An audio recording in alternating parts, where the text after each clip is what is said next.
Aqui, Valério, a gente vai fazer agora um react de um vídeo que está rolando aí nas redes sociais.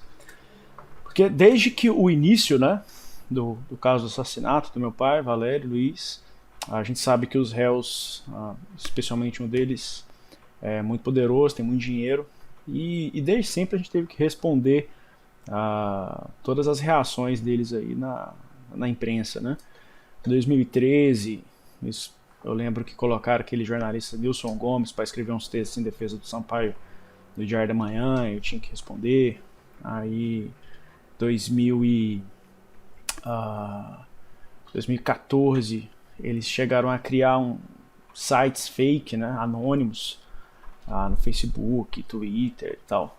E dessa vez com o objetivo exclusivo de nos ofender mesmo, de xingar palavras de baixo calão, eu, meu avô, meu pai também, né? Mata uma pessoa e depois cria site fake para xingar ela.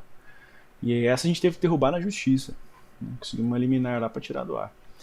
E 2000, um pouco antes da decisão que retirou o cartório do Sampaio também, botaram lá o Elmiton Prateado para fazer artigo defendendo ele, eu tive que responder também.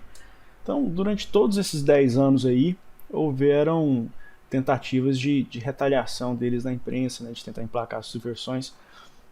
E não era nem minha intenção fazer o react disso não, mas como é importante, né, não deixar desinformação, ainda que seja para pouca pessoa, ser veiculada. E como são os argumentos que eles vão usar no júri mesmo, então vamos lá. Vamos dar o play aqui.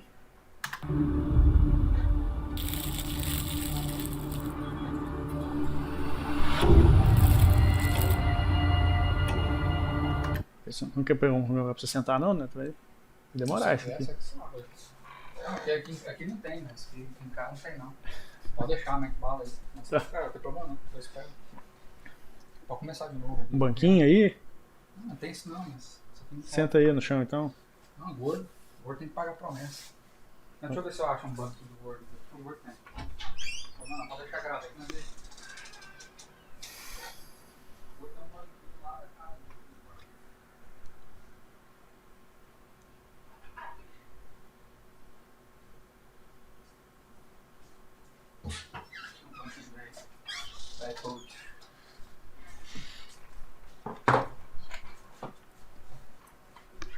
Mais pra cá um pouquinho. Isso. Então, vamos lá. Eu, a respeito da ação penal que apura a morte de Valério Luiz, eu tenho a dizer que eu fiz um profundo estudo. Profundo estudo. Uma análise muito percussiente também. Não sei nem o que é percussiente. E posso dizer que a perspectiva de uma condenação, perspectiva até de uma acusação, ela é extremamente censurável. É censurável, né? A perspectiva de uma acusação, né? As pessoas podem matar, você pode matar as pessoas aí, matar os outros, sem problema, que o Ricardo Naves acha que você não pode ser acusado. Porque ela não tem nenhum respaldo em elementos minimamente razoáveis de credibilidade. A credibilidade tem ele, né? Gente, uma coisa, esse aí é um dos advogados, né, dos réus. É importante a gente lembrar o seguinte: advogado vem a palavra advocatus, né, significa voz do outro. Então,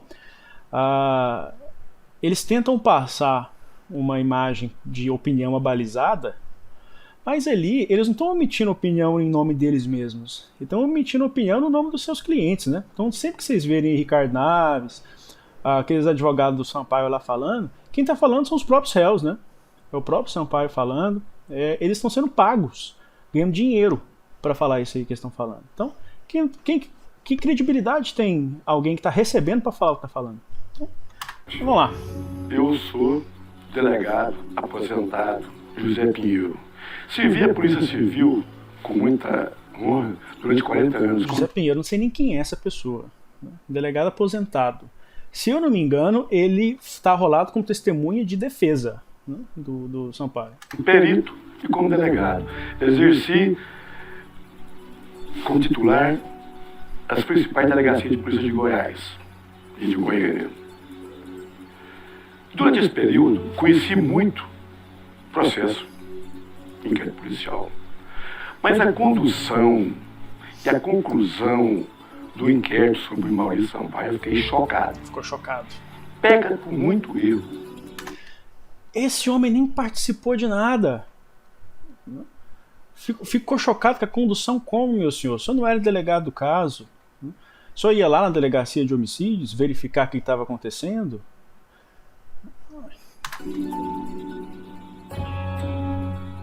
Celular não pericial. Que isso, mano? Dá pra ver, eles contrataram empresas de publicidade, né? Pra fazer isso. Então, contrataram empresas de publicidade, estão criando canais, tem perfis fake pra comentar as coisas, né? Beleza. Veja bem, Lá vem. há muitas coisas irrespondíveis nesse processo. O próprio laudo de local diz que há estranhezas, o laudo de local escrito por 2 peritos. Porque eles desfazem o laudo de local, com a própria doutora Adriana, que é a delegada responsável pela condução do inquérito lá. Não tá nem pra entender o que ele tá falando. Primeiro, não tem nada disso no laudo. O laudo não aponta estranheza nenhuma, né? E aí, a delegada encarregada do inquérito tá lá, apurou o que tinha que apurar, aí depois se desfaz, né? A cena do crime. Não tem, assim, sinceramente, eu não tô entendendo o que ele tá falando. É entregue um telefone da vítima, talvez o objeto mais importante para se descobrir o verdadeiro mandante desse crime. Isso aí é uma coisa que eles têm falado muito. O que acontece? Eles estão falando que não periciaram o celular do meu pai, né?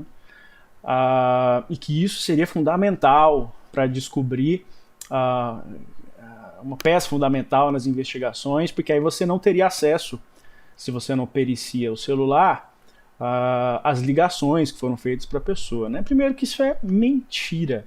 Você não pega as ligações para a pessoa periciando um aparelho, entendeu? Meu pai tinha um Nokiazinho assim, não tinha nem WhatsApp na época, né? 2012 as pessoas não usavam ainda. Então, o sigilo telefônico do meu pai foi quebrado. Então, todas as ligações que ele recebeu, não só no dia, mas de meses antes, até o dia do crime, estão lá no processo. Todas elas. E eles com certeza tiveram acesso a todos esses números, todas as ligações, e acharam que nada. Mesmo porque eu também tive acesso, claro que eu tenho acesso ao processo, e quem ligava pro meu pai era a rádio, era a mulher dele, eu e a Laura, minha irmã. Ele deveria ser periciado, não foi periciado. Isso também levaria a outras conclusões. Que conclusões, meu senhor? Como é que você sabe disso? No meu entendimento, os registros oficiais dão conta de que este fato ocorreu no dia 5 de julho de 2012, depois das 14 horas. Não, senhor. Aconteceu 13h58, por aí, alguns minutos antes das 14 horas. A perícia Advogado perito. Não é advogado nem perito do caso, né? Não sei o que tá aí falando. oficial compareceu ao local e o perito que elaborou o laudo pericial disse o seguinte no item 5.2.5, que fala sobre os materiais que existiam na indumentária. Outra coisa. Eu tô assistindo isso aqui pela primeira vez, tá? Eu queria ter assistido antes, feito uma preparação e tudo, mas me convenceu que se eu assistisse tudo pela primeira vez seria mais espontânea as minhas reações. E também porque eu não... É difícil pra mim ficar vendo esse tipo de coisa, me dá muita revolta, sabe? De ver essas mentiradas, esse pessoal sem vergonha. Então eu prefiro fazer tudo de uma vez só, assisto uma vez só, respondo tudo de uma vez só e já me vejo livre disso. E no corpo da vítima. No item C, um aparelho celular de cor preta marca Nokia. Aí veja, que eu tava lembrando certinho, né? Um aparelho marca Nokia. É aqueles aparelhinhos Nokia. Com bateria e chip SIM da operadora Oi em bolso dianteiro esquerdo da calça. Em seu visor constava o seguinte registro: 9 chamadas não atendidas. E o perito adverte: cumpre salientar que o referido aparelho ficou a cargo dos policiais civis da Delegacia de Homicídio. Observando o conteúdo do processo, nós verificamos também que no dia 17 de janeiro de 2013, a delegada Adriana, em procedimento formal, repassou o telefone preto Nokia para as mãos da senhora Lorena, que, ao que consta, é a viúva da vítima. Certo. Muito bem. Nesse contexto, o procedimento de praxe na perícia oficial é que os bens que possam estar relacionados ao esclarecimento de um fato tido como crime devam ser colocados numa dinâmica chamada cadeia de custódia. Primeiro, se o telefone foi... o crime foi 5 de julho de 2012. Se o telefone foi devolvido para a Lorena em 17 de janeiro de 2013, significa que ele ficou uns 7 meses em poder da polícia. Né? Então ficou sob custódia. E que nessa cadeia de custódia, esse encaminhamento desse material vai ser sempre observado de forma registrada de um lugar para outro. Nesse caso aqui, a gente observa que o perito que compareceu ao local entendeu por bem repassar o aparelho para a delegacia de homicídio. Nesse caso, a cadeia de custódia permaneceria se a delegacia de homicídios tivesse encaminhado esse aparelho para a perícia.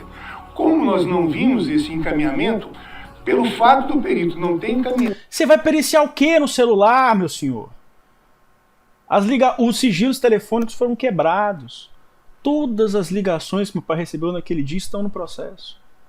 Né? Você vai periciar o que no Nokia depois disso? Para o laboratório, fazendo as requisitações supostamente necessárias. Porque veja, isso aí não sou eu que estou falando. Eles estão falando. Eles estão falando que tinha que periciar o aparelho para saber quem ligou. Mas quem ligou está no processo. Os números, com a quebra de sigilo telefônico. Porque essas ligações, elas não ficam no aparelho apenas. Essas ligações, elas ficam registradas nas operadores, nas torres, né? Inclusive foi assim que pegaram as ligações lá do Urbano, do Figueiredo, do da Silva, todas as ligações que eles fizeram entre eles. Eles não pegaram essas ligações recolhendo os aparelhos dos réus. Pegaram essas ligações quebrando os sigilos telefônicos, né? Então... E pela delegacia de homicídios ter entregue esse aparelho para a viúva da vítima, a cadeia de custódia ficou quebrada. E nesse caso, a investigação, no meu entendimento, ficou... Primeiro que esse negócio de cadeia de custódia está inventando, tá? Não tem nenhum lugar em Código de Processo Penal, em lugar nenhum que fala, que usa esse termo cadeia de custódia. Eles gostam de usar uns termos técnicos também para parecer que algum procedimento formal imprescindível foi quebrado. Se os sigilos telefônicos estavam quebrados, estavam no processo, né? A delegada tinha que ter devolvido o celular mesmo. Ele não estava lá para nada mais. Prejudicada. E outra coisa, eles gostam de falar que tinha 9 ligações não atendidas, né, no celular. De quem seriam essas ligações? Eu falo para vocês de quem são essas ligações. Né? Tá lá no processo, com a quebra do sigilo telefônico. Essas ligações são da minha irmã, Laura. Que as pessoas, quando acontece uma tragédia com a gente, elas não ligam e têm coragem de falar de uma vez. Né? Ligar para minha irmã e falar, aconteceu alguma coisa com seu pai. Né? Parece que seu pai tomou um tiro, mas não falaram que seu pai morreu. E aí ela começou imediatamente a ligar para ele, desesperadamente. Né? E não atendia, ele ligava de novo, não atendia, não ligava de novo, não atendia. Essas são as ligações que estão lá.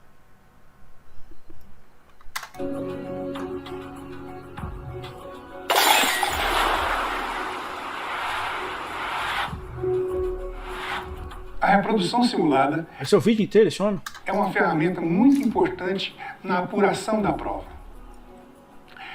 Só que ela tem algumas particularidades que são ressalvas importantes. Por quê? Porque a reprodução simulada, ela vem pormenorizar um determinado dado para a compreensão de um leigo, para a compreensão de um julgador e assim por diante. Ela pode também corrigir uma informação que até aquele momento estava distorcida. E por fim, e mais importante ainda, ela individualiza cada informação que existe quando ela vem de um colegiado de pessoas. Muito bem. Quando essa informação ela é insuspeita, ela é verdadeira, as pessoas fazem a simulação, fazem a reprodução simulada, e essa reprodução simulada está sujeita à individualidade de cada um na forma de descrição. Por outro lado, quando... Vocês estão entendendo o que ele está falando? Essa informação que está sendo apurada não é 100% identificada, ela vai ser sujeita à forma como cada um viu o fato. E aí ela incorre em algumas fragilidades em razão da sensação que a pessoa tem de que o que ela está dizendo é verdade, embora não seja. E a sensação que a pessoa tem de que ela tá... cada um tá lá para falar o que viu. Né? E é isso. Como assim a sensação que ela tem que ela tá dizendo é verdade, embora não seja? Quem que vai dizer que não é? O senhor estava lá para ver o que aconteceu? Agora o senhor quer que a investigação tenha sido conduzida de modo a desmentir o depoimento das testemunhas oculares do crime, só porque desfavorece o seu amigo? Porque o senhor não é advogado, o senhor não está no processo. Não sei o que o senhor está fazendo aí. Deve estar aí como amigo do Maurício Sampaio. agora, Falando que não sabe. quando essa reprodução simulada é feita e os protagonistas estão ausentes, quando ela é feita de forma indireta, através de pessoas que não foram protagonistas do evento... Quem são os protagonistas do evento? A primeira é a vítima, né? Que por uma razão de vocês terem assassinado ela não pode falar. E outras são os autores, os réus, que vão negar. Eu não estou entendendo o que o senhor está falando. Aí é muito grave, porque aí o depoimento ele já vem com alguma fragilidade, ele já vem viralizado. E as pessoas que vão fazer aquela dinâmica são pessoas que não vivenciaram aquele fato. Então, as pessoas vivenciaram o fato. As testemunhas oculares estavam lá. Estavam lá e viram o que aconteceu. Soma de fragilidades faz com que a reprodução simulada não seja eficaz. Normalmente é isso que acontece. Quantas pessoas deixaram de ser investigadas? O senhor é delegado agora. Agora o senhor quer dizer como a investigação deveria ter sido conduzida. Presta o concurso, Ricardo Naves, e vai ser delegado. Vai conduzir os inquéritos da forma que você achar conveniente. Porque a delegada não investigou, nem cogitou de uma investigação, de uma quebra de sigilo telefônico. Ah, não. Eu vou te falar o sigilo telefônico de quem foi quebrado, da vítima. Informação que vocês omitem para poder mentir para os jurados e mentir para todo mundo que o telefone não foi periciado. Lá na rádio onde, a 830, onde o Valério trabalhava. 820, não é 830. Em que ele recebia uma enxurrada de achincadas e muito mais que isso, de ameaças, e nada. Isso é mentira. Meu pai não recebia enxurrada de ameaça nenhuma no telefone da rádio. Você, seu mentiroso, você falou isso lá no júri para os jurados, porque o seu direito de defender o seu cliente está adstrito a algumas balizas. Uma delas, você não pode inventar informação.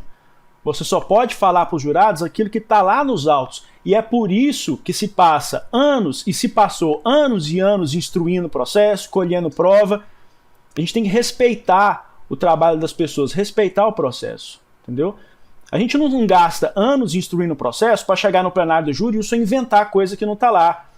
Eu te interpelei na hora lá no júri, falou, me fala o número dos autos, me fala o número, a página onde constam essa enxurrada de ameaças ao Valério no telefone da rádio.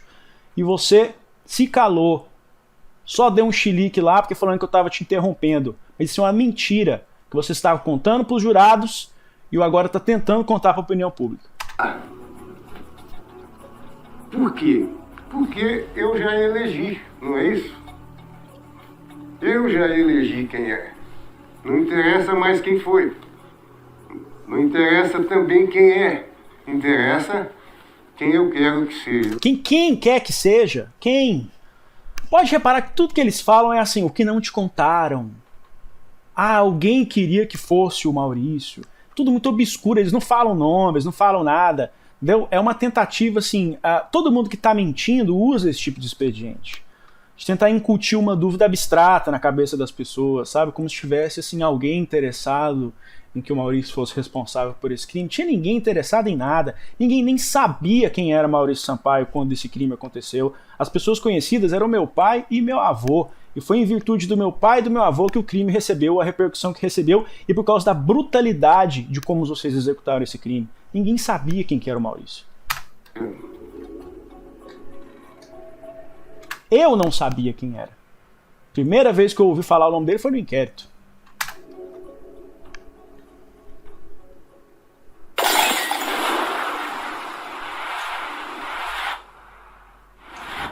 O vídeo do condomínio Ele foi periciado e a perícia disse que está intacto, que não houve adulteração. Mentira! Mentira! A perícia não disse isso. A perícia não disse isso. É uma prova importante. É uma prova importante que não existe, né? Porque o Figueiredo, acusado de ser o executor, PM, acusado de ser o executor dos disparos, antes de ser intimado para prestar qualquer esclarecimento, de iniciativa própria, foi lá na delegacia, entregou um pendrive para provar que na hora do crime, provar, entre aspas, que na hora do crime ele estava na casa do Joel da Atena, que na época era sócio do Maurício lá na 730, né, dizendo que estava fazendo serviço de segurança para ele na hora do crime, para tentar colocar o álibi dele lá, né, que portanto não poderia estar na cena do crime na hora. Esses vídeos, né, estavam todos picotados, editados, e o período da cena, o período que o crime efetivamente ocorreu, ali de meio-dia até 3 da tarde, estava cortado. Ele não colocou nenhum vídeo desse período. Assim, o cara vai lá entregar um vídeo para mostrar que na hora do crime ele estava em outro lugar. E lá no vídeo, a hora do crime está retirada. Então ele produziu prova contra si mesmo, entendeu? E foi isso que o laudo colocou. O laudo não disse que o vídeo estava intacto coisa nenhuma. E não foi considerado. A delegada, à época, ela, desde o início, ela já duvidou O Ricardo Naves, ele vai mudar de profissão, né? A profissão dele agora é comentador de investigação. O que me parece é que, assim, que todos eles estão profundamente indignados com o fato do cliente deles ter sido pego. No fundo é isso, né? Ah, delegado podia ter feito isso, podia ter feito aquilo, podia ter feito aquilo outro. Meus amigos, né? Que azar de vocês, eles foram pegos. A originalidade, a autenticidade dessas imagens, mas não remetia para a perícia. E na sua precipitação, ela indicia o Figueiredo e anuncia para toda a sociedade goiana, aos 4 cantos, com 20 microfones do lado dela, que tinha achado, que tinha descobrido quem seria o autor do crime. Ela não anunciou para os 4 cantos, né? Quando você mata um jornalista, quando você assassina um jornalista, é de se esperar que a imprensa vai cobrir. Mesmo porque boa parte da imprensa goiana era colega pessoal do meu pai, colega pessoal do meu avô Mané. Vocês esperavam o quê? Quem convoca coletiva de imprensa são vocês, que aluga sala em hotel, convoca coletiva de imprensa, manda release para todo mundo para ficar falando as mentiras de vocês antes de julgamento, antes de vocês irem embora e frustrar mais uma sessão. Fizeram isso 3 vezes. As 3 tentativas de julgamento que a gente teve esse ano, de júri popular que a gente teve esse ano, uma semana antes era release passando aí na mão de jornalista, vocês convocando para coletiva de imprensa. Então quem chama jornalista não era a delegada, não. A delegada, a partir do momento que ela indiciou alguém, a imprensa ia noticiar, porque a imprensa estava cobrindo o caso desde o começo.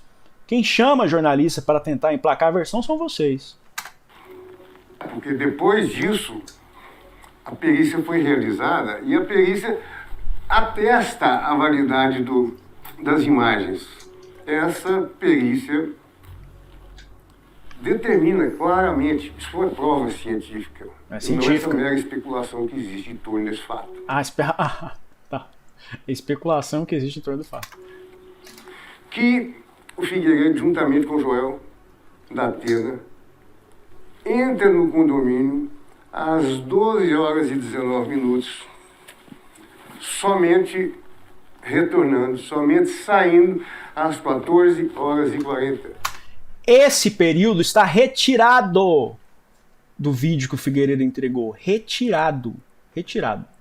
Aparece ele entrando meio-dia e 19 e todo o tempo entre meio-dia e 19 e 14h48 ele não entregou para a polícia.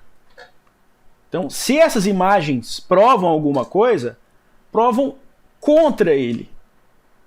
Prova que ele entregou imagens E justamente aquela imagem que poderia provar que ele não saiu do condomínio, ele retirou. E 8 minutos. E isso ficou esquecido.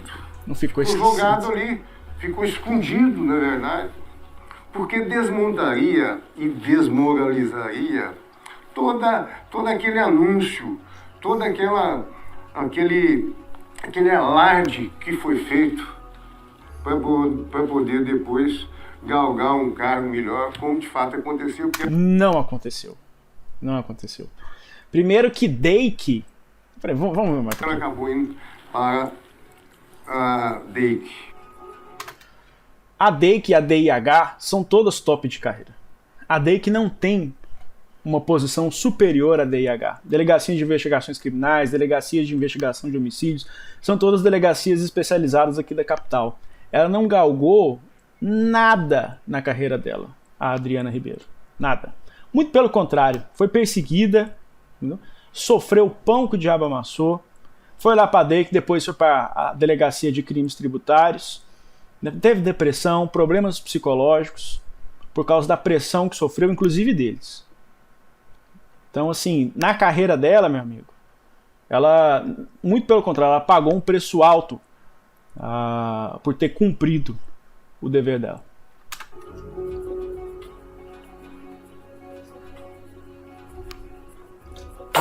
Agora eles vão justificar porque estão fugindo do júri. Porque é o seguinte também, eles gostam de fazer vídeo e publicar na internet, né? Porque isso aí é argumento de defesa de júri. Gostam de convocar coletiva de imprensa, gostam de contratar empresa de publicidade, né? Contratar produtora, fazer vídeo na internet, no YouTube, patrocinar, porque vocês estão fazendo anúncio patrocinado, né? Estão fazendo perfil fake para comentar, né? Isso vocês gostam de fazer. Agora, apresentar esses argumentos aí lá no plenário do júri, vocês não querem. Aí se foge igual o diabo da cruz. Sai do plenário, é multado em 120 mil reais. Jurado desaparece, ninguém sabe por quê. Nós perguntamos ao delegado que foi depor, porque a doutora Adriana não foi depor. Isso também é outra coisa estranha, porque ela era responsável direta por toda a investigação. Por que ela foge da presença dos jurados? Ela não foge da presença dos jurados. Ela não foi depor porque vocês perderam prazo para rolar ela. Competentes. Para dar explicação aos jurados, a prova ali não é para o juiz, a prova é para os jurados. A Constituição diz que só quem pode julgar os crimes dolosos contra a vida são os jurados. E ela não vai. Primeiro que ela não tá no banco dos réus, meu amigo. No banco do réu tá o seu cliente. Quem não vai pro júri é você que não vai pro júri. Ela é a delegada, fez o dever dela. O que ela tinha que falar tá lá nos autos do inquérito. Entendeu? Quem não vai pro júri é o senhor, que arrumou um processo, se habilitou num processo lá no Rio de Janeiro, nas vésperas do julgamento, numa oportunidade, para juntar a petição aqui e dizer que tinha um compromisso no dia. Você pensa que ninguém lembra disso? As pessoas se lembram. Deu um jeito de entrar num processo lá no Rio que tinha a mesma data do júri aqui, 2 de maio, e peticionou aqui na maior cara de pau do mundo, dizendo que não podia comparecer ao julgamento porque tinha uma audiência no mesmo dia no Rio de Janeiro. Ninguém é palhaço não, as pessoas se lembram do que vocês fizeram. Aí fazendo videozinho na internet para dizer que a delegada do caso está fugindo dos jurados. Tem vídeo de vocês fugindo dos jurados, saindo lá de dentro do tribunal. Vocês foram multados em 121 mil reais. A OAB, instrumentalizada pelo seu vice-presidente Thales Jaime, entrou com mandado de segurança de forma absurda para tentar suspender a multa e perderam, passaram essa vergonha. Vocês continuam multados. Vocês receberam uma punição processual pelo comportamento de vocês. Que moral vocês têm para falar qualquer coisa? E eu pergunto ao delegado, e ele não sabe responder por que desapareceu. Mas como que uma peça imprescindível... É ótimo quando ele se indigna, né? Dessa desaparece das mãos de uma delegada. Nossa senhora, esse cara... E por isso que era responsável pela investigação. Manipulação.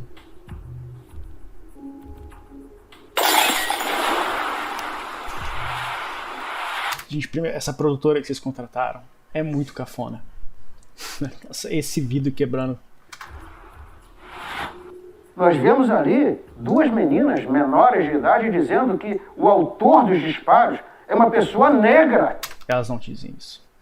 Elas dizem que a pessoa é morena. Né? Morena tem muitas interpretações, amigo. Né? Tem gente que pode dizer que eu sou moreno. E de repente aparece um alemão. Mas Ninguém falou isso também. Né?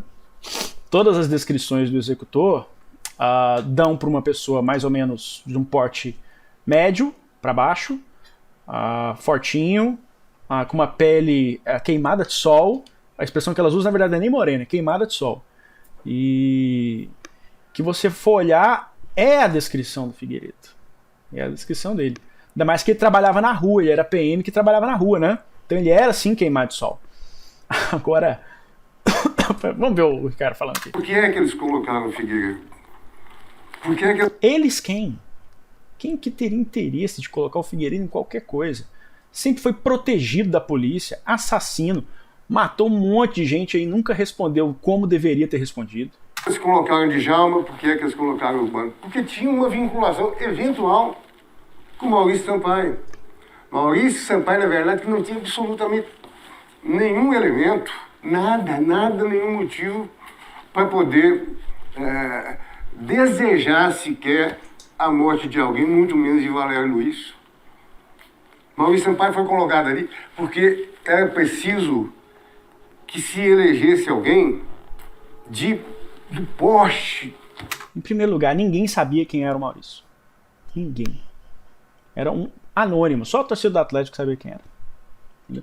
Alguém de porte. Eu acho engraçado que os caras, a petulância que os caras têm ainda, acusado de assassinato duplamente qualificado. Maurício tem 4 ações civil de improbidade administrativa nas costas, tem uma denúncia lá por associação criminosa, corrupção ativa, e esse com essa arrogância ainda de dizer que todo mundo, né, polícia, judiciário, MP, a família da vítima, né, o interesse de todo mundo é pegar uma pessoa de porte, né? Pelo amor de Deus. Quer dizer, o executor, além de não ser negro, de ser um branco alemão... Ninguém falou que ele era negro, né? Falaram que ele era queimado de sol, como era, porque o Figueiredo trabalhava em serviço de polícia na rua. Ele tem álibi de que estava lá, na casa do Datena, com o depoimento do Datena, confirmando isso. Não. O Datena, eu não quero aqui expor o Datena, mas assim, o que acontece? O Datena chegou a falar na delegacia, olha, o Figueiredo, eu acho que ele estava lá em casa, aquela coisa ambígua, né? Quando o bicho pegou, o Figueiredo foi preso, o Datena foi lá na delegacia e falou, olha, eu não tenho como afirmar se o Figueiredo estava ou não lá em casa. Eu subi no sobrado, fiquei lá no andar de cima, deu perto de 3 da tarde aí e a gente saiu, mas o que ele fez nesse tempo, eu não tenho como saber. Eu vou colocar as matérias do Fantástico aí de novo, que mostra que a distância do condomínio do Joel Datena até a cena do crime, de moto, é uns 5 minutos. Entendeu? Então, em 10 minutos, o Figueiredo sairia de lá, cometeria o crime e poderia voltar. Entende? Então, assim, e o Datena não confirma que o Figueiredo ficou lá o tempo inteiro, não. Não sei o que ele vai fazer no júri, né? Mas, se no júri a intenção dele for acobertar o amigo, né, dizer, não, o Figueiredo estava lá em casa, eu vou, deu uma cortada aqui, eu vou questionar o Datena, porque teve uma oportunidade em que eu estava na rádio, eu fui pra Rádio Mix, uma entrevista na Rádio Mix, acho que nem existe mais a rádio aqui, e aí, coincidentemente no dia, eles tinham feito sair na capa do Diário da Manhã uma manchete assim, Datena tira Figueiredo da cena do crime, tentando emplacar esse mesmo álibi aí, né, do Figueiredo. E aí o jornalista me questionou isso lá no estúdio, na hora eu fiquei muito nervoso, aí eu falei, olha, o Datena é amigo desse policial, o Datena tá querendo encobertar ele e tal. E aí, saí da rádio. Quando eu saí da rádio, na mesma hora, toco meu telefone. Era o da Atena. Pô, Valério, muito educado. Ô, Valério, tudo bem? Não sei o que e tal. Tudo bem. Ó, ouvi sua participação na rádio, tô querendo falar com você. Bem, então. Aí, foi onde eu tava. A gente encontrou num lugar público. Na porta do Tribunal de Justiça ali, uma lanchonete que tinha lá. Aí, ele me disse, olha, eu queria poder ajudar no caso, tal, mas eu não tenho como dizer se o Figueiredo estava lá em casa ou não. Tudo bem, Datena. Mas não foi isso que eles botaram no jornal. Ah, eu tô cansado disso, eles estão me usando. Tá bom. Então, é esse depoimento que você vai manter? Né? É isso que você está me falando? Sei. Então, nunca mais falei com ele desde então. Ver o que ele vai fazer no júri. Né? Mas, a depender do que ele disser, eu vou confrontá-lo lá, porque ele me disse isso, né, na minha frente. E se ele vir esse vídeo aí, ele vai se lembrar e sabe que eu estou falando a verdade. Mas eles têm que levar Maurício a júri. Ambição, claro.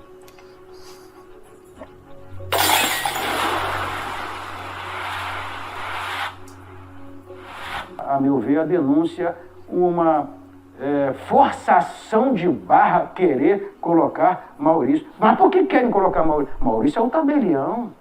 O Valério Luiz, ele entrou com uma ação popular Entrei mesmo.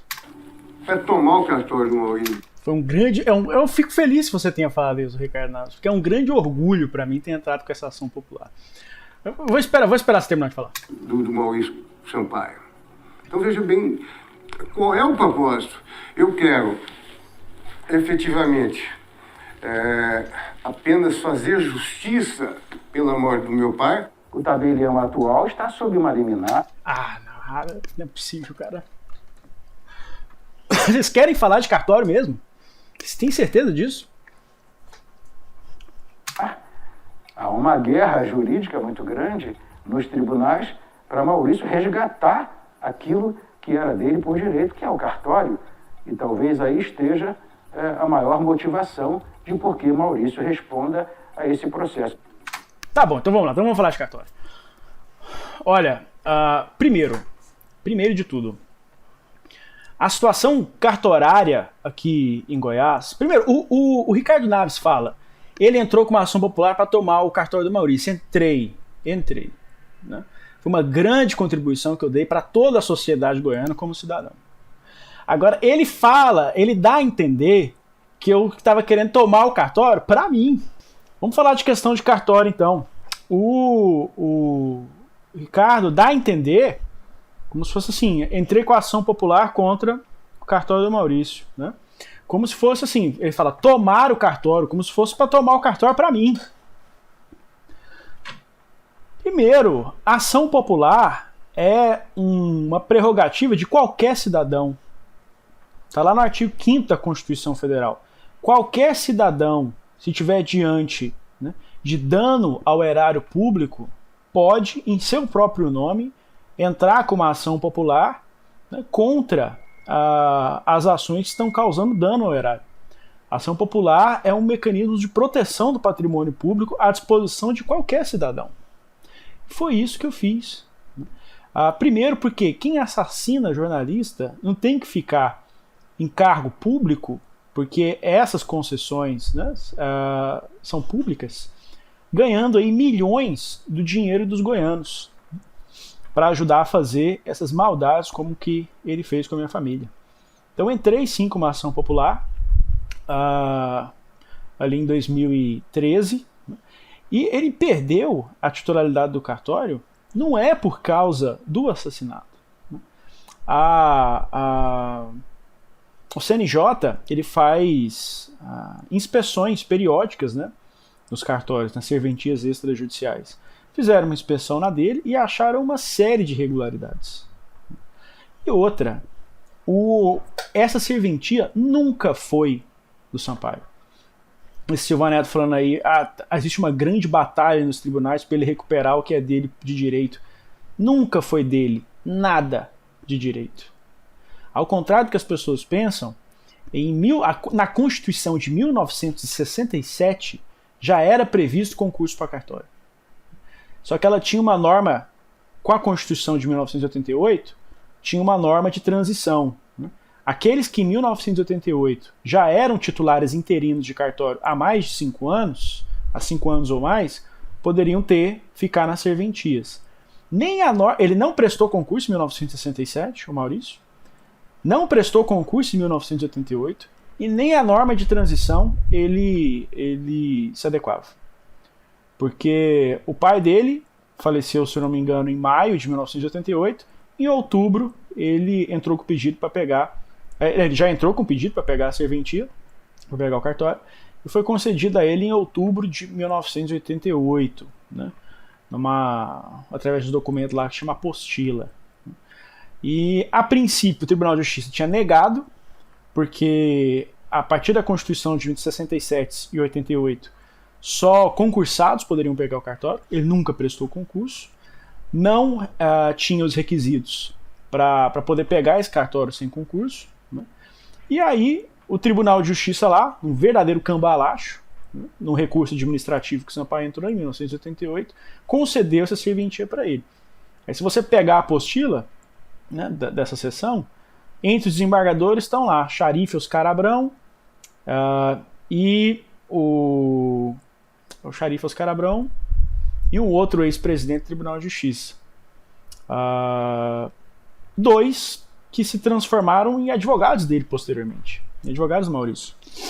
Tanto é que a primeira vez que ele foi depor na polícia, na fase de inquérito, no caso do meu pai, ele foi lá com esses mesmos dois ex-desembargadores que deram o cartório para ele em 1988. E foi para botar uma banca, né? Claro, para demonstrar poder e tudo. Então, ele foi retirado desse cartório em 2013, mas desde 1988 ele estava lá irregularmente, enriquecendo com o dinheiro dos goianos de forma irregular. Tanto é que, na sentença que julgou a minha ação popular, essa apostila foi anulada. Anulada. O que significa que aquele ato, eu consegui anular aquele ato lá de 1988 que deu o cartório para ele. É como se ele nunca tivesse sido cartorário. Nunca. Como nunca, não foi obrigado a devolver o dinheiro desse tempo todo, né? Mas, do ponto de vista jurídico, é como se ele nunca tivesse sido cartorário, né, por causa da minha ação. Agora, eles falam como se eu tivesse algum ganho em relação a essa questão do cartório. Esse cartório entrou na lista para concurso público, né? Ao contrário do que esse Silva Neto está falando aí, mentiroso. Né? Primeiro, não existe nenhuma guerra nos tribunais no que diz respeito a esse cartório. Maurício Sampaio já perdeu, a ação já transitou em julgado. O Tribunal de Justiça, a minha ação popular teve uma sentença favorável, o Tribunal de Justiça manteve, e os recursos para eles para STJ e STF foram perdidos por eles. Então isso já está sacramentado. Então não existe guerra no tribunal nenhum. E esse cartório foi para concurso público, né? E quem está nesse cartório hoje não está mediante liminar nenhuma. Está porque passou no concurso público e foi colocado lá, como deve ser. Inclusive, o Sampaio, quando era presidente da Associação dos Notários do Estado de Goiás, a Noreg, algo assim, né, ele, em conluio com o juiz de direito que foi aposentado compulsoriamente pelo CNJ, o Ari Ferreira de Queiroz, né, eram eles que ficavam articulando para que nunca deixar o concurso de cartório acontecer. O Ari soltava liminar atrás de liminar para impedir que um concurso de cartórios fosse para frente. Foi só através da minha ação que esse concurso pôde ser finalizado. E aí não só o Maurício saiu do cartório, mas todos aqueles que ocupavam cartório sem concurso público na capital foram retirados e foram colocados concursados no lugar. Então sim, foi um grande serviço que a nossa ação prestou para toda a população goiana. Eu fico grato a vocês por terem trazido isso à tona, que são as raras oportunidades que eu tenho para dizer isso. A situação dos cartórios aqui era uma coisa assombrosa, né? Aquele Ari de Queiroz, em conluio com o Maurício, existiam determinadas decisões judiciais que faziam a arrecadação desse cartório quando o Maurício lá ocupava ser de milhões e milhões e milhões de reais acima do que deveria ser. Vocês chegaram a ter uma decisão, a conseguir uma decisão com esse Ari, que dava um monopólio de contrato de financiamento de veículo para o cartório que o Maurício ocupava. Se você fosse financiar um veículo lá em Piraporinha de Goiás, tinha que vir a Goiânia registrar no cartório dele por força dessa decisão judicial. Isso fazia o cartório tirar uns 5 milhões por mês, indevidamente. Houve uma ocasião em que os advogados do Sampaio entraram com uma ação reclamando, dizendo que a tabela dos cartórios de imóveis era maior do que a tabela do cartório dele, porque essas tabelas é o próprio Tribunal de Justiça que estabelece, né, os emolumentos. E aí conseguiram uma decisão judicial desse Ari, autorizando o Sampaio a usar num cartório de protesto a tabela de ofício de imóveis, porque era mais cara, e ele ainda colocou o processo em segredo de justiça, sob o argumento, sob a justificativa de que dizia respeito aos rendimentos do cartorário. Então, assim, ele fez a população de Goiás inteira pagar mais por um serviço e ninguém podia nem saber por quê. E todo mundo no interior que entrava com mandado de segurança para poder fazer o registro de veículo lá, achando um absurdo esse monopólio do cartório do Maurício, todo mundo que entrava com qualquer ação judicial questionando essa questão cartorária do Estado, milagrosamente essa ação caía só na mão do Ari, que negava tudo. Então, era uma verdadeira máfia que tinha se estabelecido. Né? E graças à iniciativa como a nossa e do Ministério Público, porque eu entrei com a ação popular, mas o Ministério Público, na figura da promotora Vilis Marra, entrou com uma série de ações civis públicas conexas com a minha, o que conferiu força à causa e foi uma causa vitoriosa. Então vocês vão falar o quê? Que as ações civis públicas do Ministério Público, eles estão com algum interesse por trás também? Porque o mesmo teor da minha ação popular foi o teor das 3 ou 4 ações civis públicas por improbidade administrativa que o Sampaio passou a responder e responde até hoje. Vamos seguir.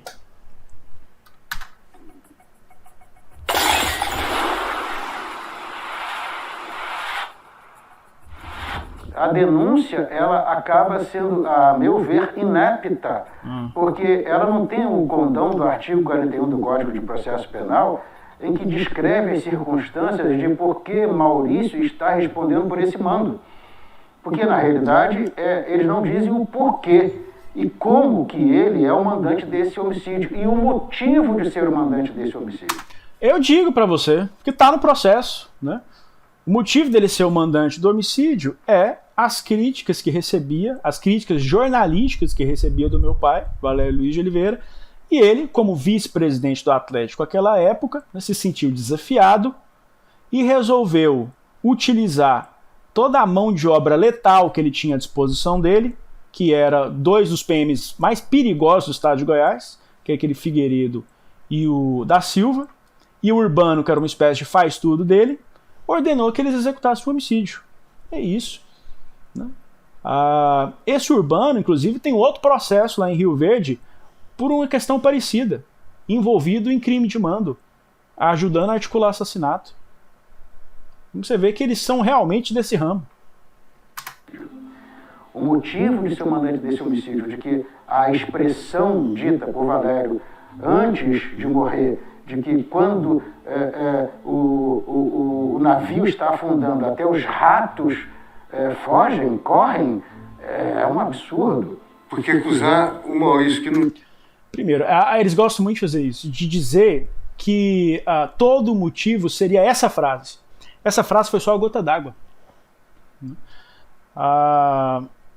Esse entrevero, né, essa relação complicada do meu pai com o Maurício Sampaio, começou ainda em 2007, quando meu pai fez uma denúncia de que o Atlético teria tentado comprar o resultado de um jogo de futebol, né, contra o Barras do Piauí, para ascender, se eu não me engano, da Série C para a Série B do Campeonato Brasileiro. Ali, o Maurício já teria confrontado meu pai e dito: olha, quem fala mal do Atlético não serve para ser meu amigo. Meu pai teria dito, então eu não sirvo para ser seu amigo. Em 2010 existe o processo do Atlético contra meu pai. O preposto foi o Maurício Sampaio, porque meu pai falou que denunciou que estava tendo uso de drogas dentro da concentração do Atlético, e estava tendo mesmo, né? Foi processado por conta disso. Em 2011, setembro de 2011, tem uma entrevista do Maurício Sampaio para o André Isaac, que ele fala, tá no meu canal aqui do YouTube, vocês conseguem ver, em que ele diz com todas as letras: existem duas pessoas na imprensa goiana que eu não gosto, são minhas inimigas, que é o Marçal e o Valério. Então quem disse isso não foi eu, foi ele mesmo, no segundo semestre de 2011. E aí, no primeiro semestre de 2012, essas críticas, foi o semestre inteiro de críticas ao Maurício e à atuação do Atlético. Então, quando veio essas frases dos ratos aí, isso aí foi só o estopim, só a gota d'água. Não tinha nenhuma inimizade com o Valério. Ah, não tinha não. Vai lá nessa entrevista, né, de 2011, em que o próprio Maurício fala que há inimizade. Que nem se preocupou com a história dos ratos. Agora ele vai dizer que não se preocupou, né? Claro. História de rato, quem é que vai preocupar? Ele. O sujeito está acostumado aí no campo de futebol, xinga, todo mundo xinga o tempo inteiro. Inclusive ele, né? Existem vários relatos no processo, né, do Maurício batendo em torcedor, agredindo torcida adversária, né, usando os mesmos seguranças, né, que era o da Silva Figueiredo, para se envolver em briga dentro do estádio de Serra Dourada. Já deu um murro num jornalista que é como é que é o nome dele? Alipe Nogueira, né? Teve uma época quando o Brasil estava tentando ser subsede da Copa do Mundo. Houve um jogo do Atlético contra, não lembro qual time, aqui no Serra, e a diretoria do Atlético sempre reclamando da arbitragem, né? E por causa disso, o Sampaio tentou agredir o vice-presidente regional da CBF dentro de Serra Dourada, Weber Magalhães. O cara teve que correr. Ele correu atrás do cara dentro do estádio para bater nele, porque disse que a arbitragem estava garfando o Atlético. O cara teve que ser escoltado de Serra Dourada. Esse é o nível do cidadão. Tá já assim, bem vacinado contra. Não estava vacinado não, porque ele brigava todas as vezes. Se ele soubesse que alguém tivesse falado mal dele, ele ligava e ameaçava a pessoa. Ele fez isso com o Marçal, ele fez isso com muita gente. Isso. Lá no processo tem lá, vai aparecer lá no júri. Quando lá em 2013 ele foi afastado por uma liminar do cartório, hoje o afastamento dele é definitivo, né? O cartório está com concursado.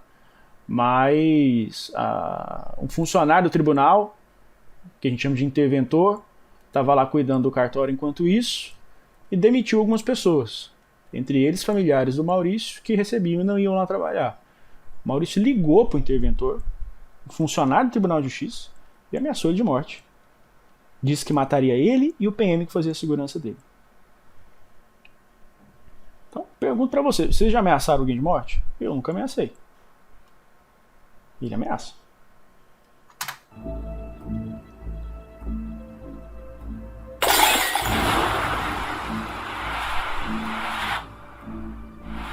E na instrução não há absolutamente nada que possa permitir Maurício ser pronunciado. Então por que o recurso de vocês não foi acolhido?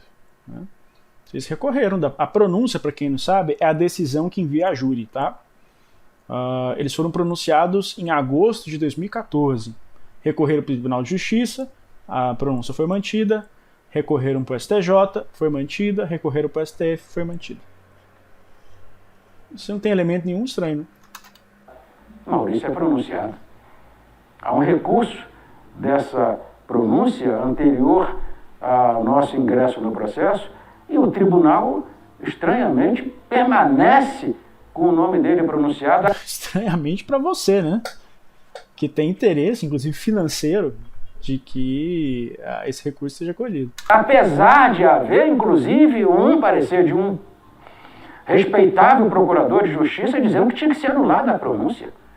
E o tribunal passa por cima disso e mantém a pronúncia dele pronunciado. Olha, esse parecer desse procurador, Sérgio Abinagem, se não me engano, apontou uma questão que era o seguinte: ele estava com medo da pronúncia ser anulada em STJ e em STF. Por quê? Porque não haviam sido apresentadas as alegações finais por parte dos advogados. Só que por que não foi apresentada a alegação final? Na época, o advogado Maurício era o Ney Moura Teles. Ele e os advogados dos policiais foram intimados para apresentar alegações finais no processo. De propósito, deixaram passar o prazo e não apresentaram. De propósito. Aí, quando o juiz pronunciou, eles recorreram dizendo que não haviam apresentado as alegações finais. Ou seja, o cara deixa de apresentar a petição. Aí, quando o juiz toma a decisão, ele fala: opa, eu não apresentei a petição. Entende? Tentando se locupletar da própria artimanha, da própria torpeza. Que é o que eles fizeram esse processo inteiro, né? Aí o tribunal entendeu o quê? Não, amigo. Se você não apresentou as alegações finais, pode ser que você está querendo guardar seus argumentos lá para o plenário do júri. A jurisprudência entende assim. E acertado o tribunal, a jurisprudência realmente entende assim. Ele vai a júri e o júri não acontece em razão de um dos jurados passar mal. Não, peraí. O primeiro júri não aconteceu porque o Ney Moura Teles abdicou do processo na véspera do julgamento e o Maurício apareceu lá sem advogado. Ou seja, fizeram de caso pensado para adiar. E aí ele foi intimado para constituir novo advogado em 10 dias. Constituiu o senhor. Aí o senhor começou a atacar juiz, começou a atacar Ministério Público, começou a inventar coisa, começou a dizer que juiz fazia parte do escritório de advocacia, inventar mentiras mesmo, calúnias, a imputar crime para as pessoas. E aí, com base nisso, chega lá na sessão de 2 de maio, o senhor, todos os seus habeas corpus tinham sido negados, a sua exceção de suspeição contra o juiz tinha sido negada, a sua exceção de suspeição contra o Ministério Público tinha sido negado, porque o senhor não tinha base nenhuma porque o senhor estava falando. E aí, como o senhor não tinha nenhuma decisão judicial que suspendesse o júri, o senhor decidiu por conta própria se levantar e ir embora. E foi punido por causa disso. Então, o júri não se deixou de realizar porque um jurado passou mal. Isso foi a 3ª oportunidade. E deixou de passar mal assim, o jurado está sendo investigado. Porque, vamos seguir mais um pouco e eu comento isso. Vendo essas coisas todas, nós nos posicionamos no sentido de resistir todas essas injustiças e permitir algo que a Constituição Federal tem como cláusula pétrea, que é o artigo 5º da Constituição Federal, em que diz que ele tem que ter amplitude de defesa. Tem tido muita amplitude de defesa. Muita. E nessa amplitude de defesa, tudo que o Maurício requereu, ao contrário senso de tudo que o assistente de começou a falar de mim agora. Aí. Acusação requer. No caso dele, tudo é indeferido. No caso de assistente de acusação, coisas sem importância absolutamente nenhuma. Tudo deferido. Essas coisas todas, elas nos fazem resistir. O que eu pedi sem importância nenhuma que foi tudo deferido? Não, sinceramente, o quê? Eu nem faço muitos pedidos no processo. Eu só peticiono o essencial. E o seguinte, aí, essa questão do jurado. Amiga, a gente tem que pontuar as coisas. Né? Jurado, se ele diz, se é intolerante à lactose, tem lá um prato de estrogonofe de lasanha, e vai lá e come. Estranha. História estranha. E não é que o jurado saiu para pegar um remédio, voltou pro hotel e depois foi pro julgamento. Quando eu cheguei lá no segundo dia, ninguém sabia onde esse jurado estava. Ninguém sabia. Uma situação que até hoje não foi 100% esclarecida. Mas eu espero que o tribunal tome as providências cabíveis para que não se repita. Coloque mais oficiais de justiça, coloque reforço policial no hotel, para garantir a incomunicabilidade desses jurados e garantir que eles vão para o seu descanso e retornem para o tribunal no outro dia. Esse julgamento vai demorar uns 3 dias para acontecer. São 2 noites, não é tanto tempo assim. Um tipo de custo desse para o Tribunal de Justiça não é nada. Para um tribunal do porte desse aqui, não é nada. Eles podem colocar umas 2 viaturas lá, uns 3 oficiais de justiça lá brincando. Tem que colocar.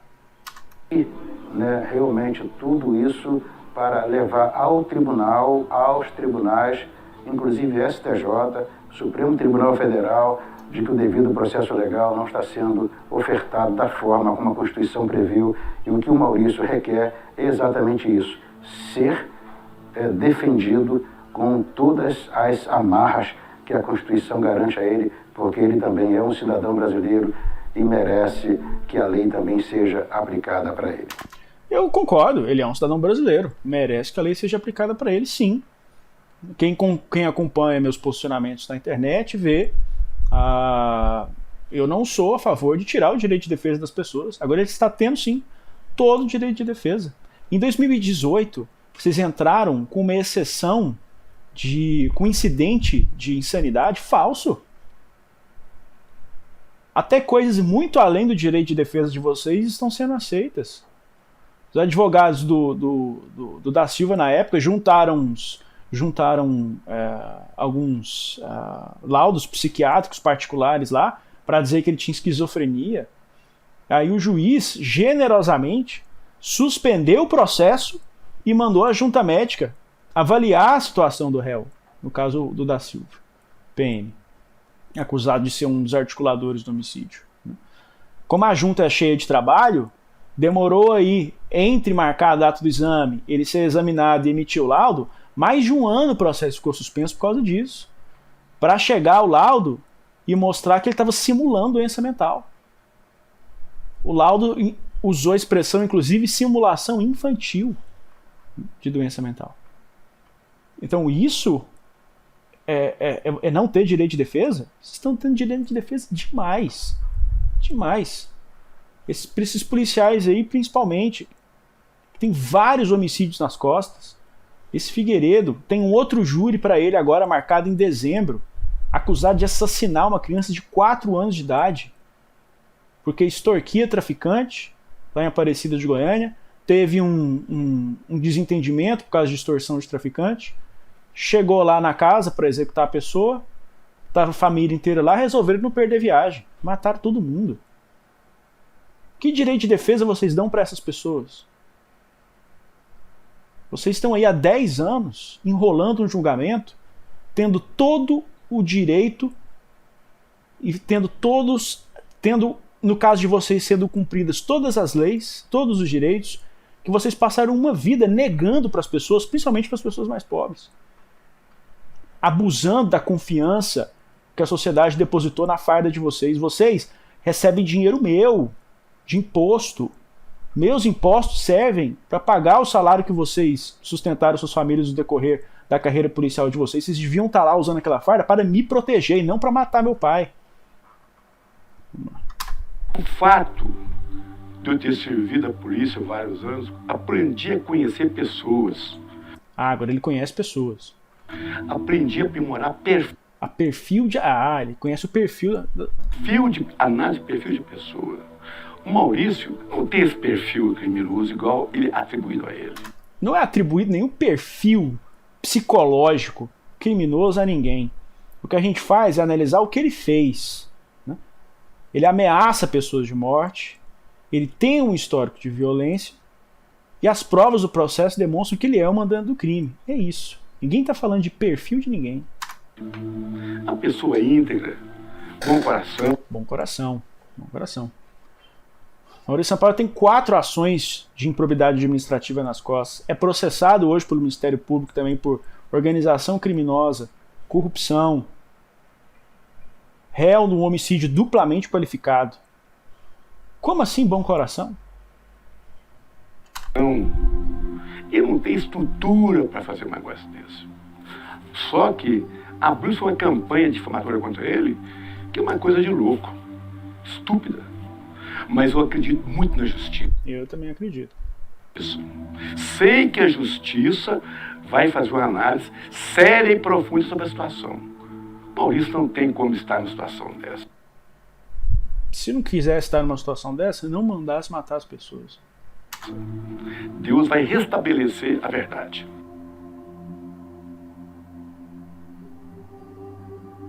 Ah, não é possível.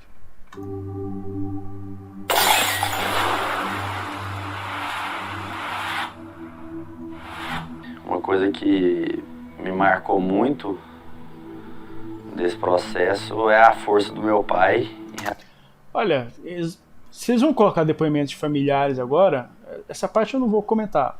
É uma política minha não comentar depoimentos de familiares, mesmo porque enfim, os familiares não têm culpa de nada e não há como se esperar algo diferente dos filhos do que defender o pai, né? Então vamos passar aqui para frente. Aqui, vamos passar para frente. Tá aqui.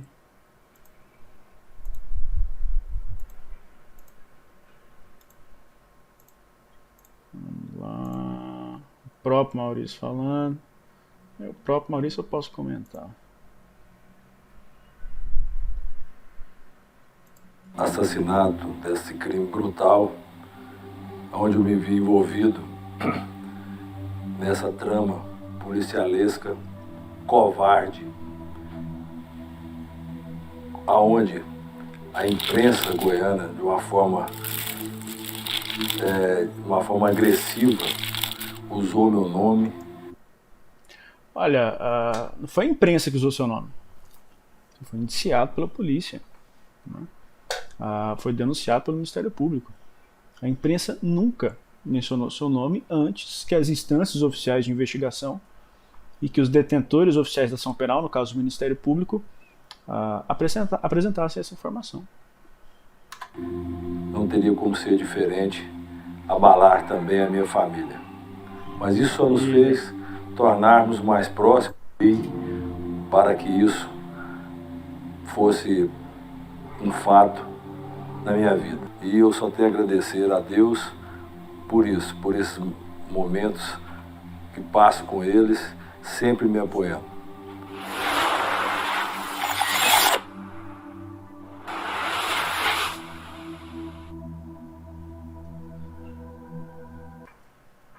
A relação dele com a família dele é uma questão particular dele, né?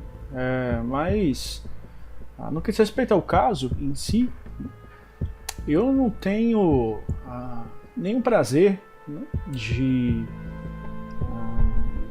nem de fazer esse react. Fui obrigado a fazer porque eles estão contrataram uma produtora, fizeram um vídeo de 25 minutos cheio de informação enviesada, de mentira, querendo garantir a impunidade de uma pessoa que assassinou meu pai da forma mais brutal que se pode imaginar. Nunca passou pela cabeça dele que ele chegaria nessa circunstância agora, de estar sentado no banco dos réus. Tenho certeza disso. Porque quem comete um crime com aquele nível de brutalidade comete na mais absoluta confiança na sua impunidade, de que vai ter o dinheiro e de que vai ter os relacionamentos suficientes para se colocar acima da lei. Porque o Sampaio fez aquilo para saberem que era ele. Porque todo mundo da imprensa goiana sabia qual era a situação, sabia o clima tenso entre ele e meu pai naquela época. Então ele fez sim, para saberem que era ele. Só não fez para ser formalmente responsabilizado. Mas queria sim passar um recado, né, ser temido, isso ele queria. Foi só através de uma força sobre-humana de luta da nossa família por 10 anos, porque o que vocês estão fazendo, vocês retiraram a vida do meu pai e 10 anos da minha. Vocês acham que eu queria passar 10 anos aí numa luta encarniçada dessa? Faço porque é meu dever, faço porque é algo que não tem como você deixar pra lá. E se Deus quiser, daqui em 7 de novembro agora, vai ser a última vez. E no que depender de mim, a justiça vai chegar sim, com a condenação de todos vocês. Vocês entenderem, porque uma coisa que me entristece muito também, Porque eu tenho a mais absoluta certeza que em nenhum momento passou pela cabeça de vocês um fio de peso na consciência. Em nenhum minuto na cabeça de vocês passou a repercussão do que vocês fizeram na nossa vida, de que vocês encerraram a vida de uma pessoa por causa de nada. Vocês não podem fazer isso. Vocês não têm direito de fazer isso com as pessoas. Se vocês acham que as pessoas não vão reagir porque vocês têm contato, porque vocês têm dinheiro, elas vão reagir. E vocês deram o azar de executar a sangue frio uma pessoa que tinha gente aqui na Terra que gostava dela e capaz de gastar tempo de vida e energia para fazer valer a sua memória, para dizer para vocês, ó, essa vida que vocês tiraram tinha valor, e é por causa do valor dessa vida que vocês tiraram que vocês vão ter que sofrer as consequências. Muito obrigado a todos vocês e estejam comigo para mais essa batalha. Agora, se Deus quiser, a última, no próximo dia 7 de novembro. Obrigado.